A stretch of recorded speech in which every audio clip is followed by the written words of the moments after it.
Welcome dear students, welcome to CSS mentor. आज हम constitution of Pakistan 1973 के पार्ट 2 को स्टडी करेंगे, जो हमें fundamental rights and principles of policy के हवाले से गाइड करता है, जिसमें आर्टिकल नंबर 7 से लेकर आर्टिकल नंबर 40 तक इंक्लूड होते हैं।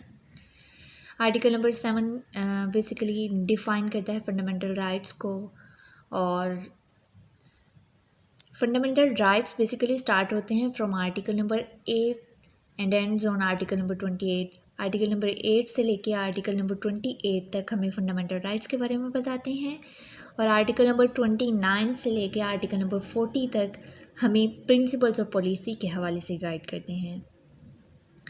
Chapter number 1 is about the fundamental rights. अगर हम फंडामेंटल राइट्स की बात करें तो अकॉर्डिंग टू आर्टिकल नंबर 8 किसी भी लॉ को फंडामेंटल राइट्स के अगेंस्ट नहीं बनाया जा सकता। जब भी कोई लॉ बन रहा है तो फंडामेंटल राइट्स को जहन में रखते हुए बनाया जाएगा। कोई भी ऐसा लॉ नहीं बनाया जाएगा जो फंडामेंटल राइट्स के अगेंस्ट हो।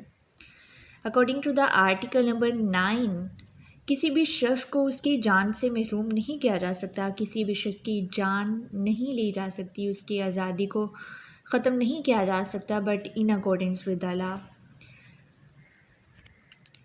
आर्टिकल नंबर 9 में एक अमेंडमेंट हुई जिसे 26 अमेंडमेंट कहा जाता है। 2024 में एक अमेंडमेंट हुई और इसे एक आर्टिकल इंक्लूड किया गया जिसे 9A कहा जाता है, जिसके मुताबिक every citizen has the right to a clean, healthy and sustainable environment.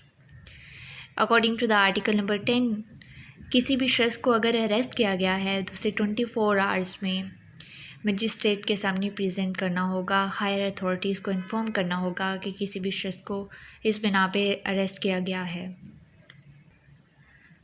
Article number 10 also हमें ये बताता है कि अप्रोप्रिएट रिव्यू बोर्ड के रिव्यू के बगैर किसी भी शख्स को प्रिवेंटिव डिटेंशन में 3 माह से ज़्यादा का अरसा नहीं रख सकते।